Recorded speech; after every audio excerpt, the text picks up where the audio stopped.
Así es, con el mayor grado de aproximación y sin el menor acento de metáfora. Fuera de él hay otros relevantes y significativos testimonios histórico-artísticos que también en él constan, pero solo en él, en este kilómetro cuadrado, se alzan los más antiguos y además en perfecta conexión con los más modernos. Sobre el mapa de Madrid se puede trazar una línea que uniría estos puntos. Es la cornisa oeste dentro del mapa. Esta línea va de San Francisco el Grande a las estribaciones de la Puerta de Toledo. Y el lado sur nos llevaría a dicha Puerta de Toledo, que a su vez por el este se prolongaría para descender de nuevo en el norte a la Puerta de Toledo. Este rectángulo que hemos trazado resume por completo la historia de Madrid. Su diagonal incluso sería aquella que nos lleva de la Puerta de Toledo hasta otra vez San Francisco el Grande. Dos centros a distinguir en la cornisa oeste serían estos dos, los restos de la muralla árabe y San Francisco el Grande, del todo correspondientes en el este por el núcleo de la Plaza de la Villa y el segundo núcleo cifrado en la zona que va de la Plaza de la Paja a la Puerta de Moros. Madrid, pues, y su historia en un rectángulo de 1 kilómetro cuadrado. ¿Y por qué este rectángulo? Porque aparte de albergar, como digo, lo más y mejor de la historia de Madrid, en uno de sus centros se halla la iglesia de San Francisco el Grande, que últimamente viene recabando la atención y la preocupación de muchos, ojalá que de muchos. Hace un par de semanas, tal es su lamentable estado, una de las plantas de este inconfundible templo madrileño se inundó, merced a un considerable boquete abierto en su cubierta y con grave daño para los fondos del Museo de Tierra Santa, que allí, es un decir, se albergan. Y esta es la cúpula mayor del templo. Cúpula mayor, ya lo creo, la mayor de España y una de las mayores de Europa, con sus 33 metros de diámetro, solo tal vez superados por los 42 de la de San Pedro y los 43,5 de la del Panteón de Agripa, ambas en Roma. He aquí la cornisa occidental de Madrid.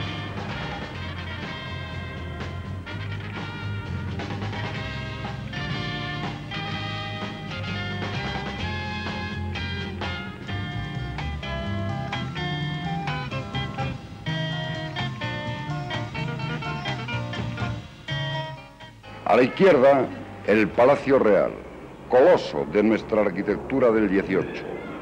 Coloso que se refleja en el reflejo de la propia costumbre.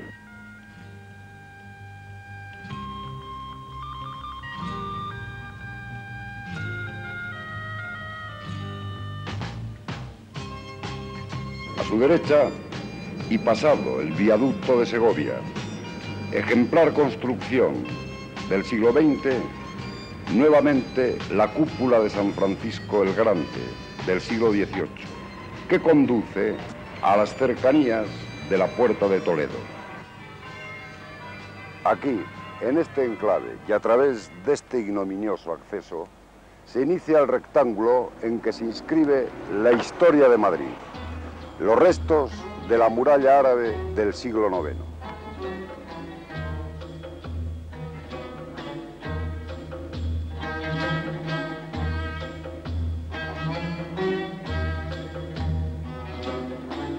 El lado izquierdo del rectángulo nos lleva a la torre mudéjar de San Nicolás de los Servitas, del siglo XII, con el añadido del campanario herreriano y el chapitel agregado el pasado siglo.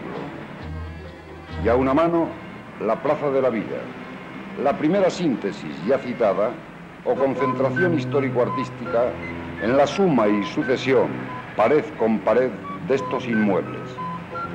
La Casa de los Lujanes, cimentada en el siglo XV, la Casa de Cisneros, que no remonta al siglo XVI.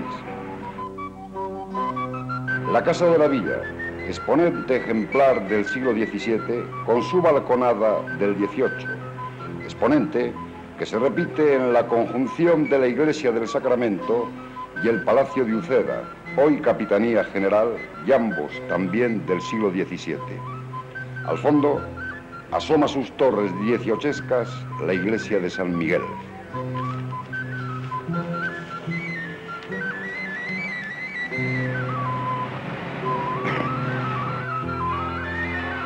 Siguiendo la línea superior del rectángulo, damos con la segunda síntesis o concentración monumental que va de la costanilla de San Pedro a la Plaza de la Paja para concluir tras la costanilla de San Andrés en la Puerta de Moros y dejar a la vista los siguientes edificios.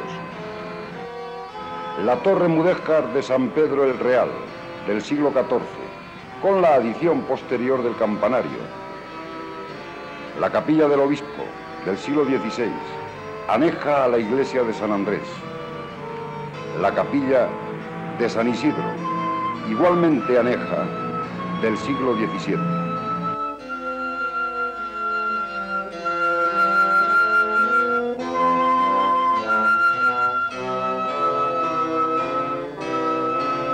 Y al fondo, otra vez, como referencia inequívoca, la Basílica de San Francisco el Grande.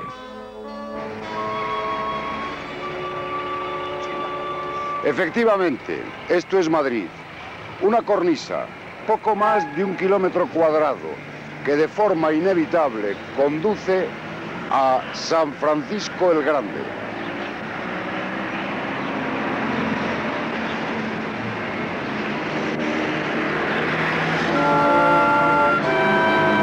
Y tras San Francisco el Grande del siglo XVIII, la iglesia de la Venerable Orden Tercera del XVII a ella adjunta.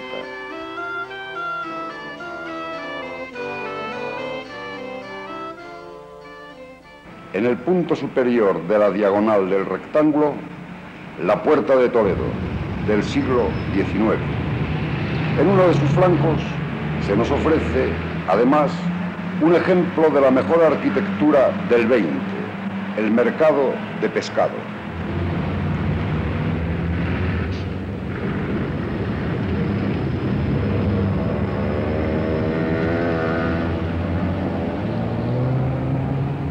Hay un punto en que sintetizar aún más el resumen histórico que de Madrid nos brinda en apenas 1 kilómetro cuadrado su cornisa oeste, lo hay, y de signo poco halagüeño.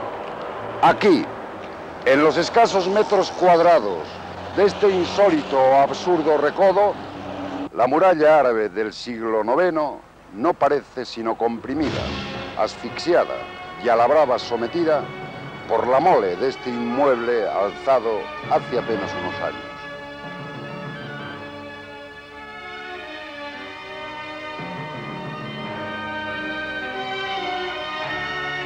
Dijérase que la estampa cálida del Madrid histórico se congela y coagula en la fría estructura del acero y el cristal.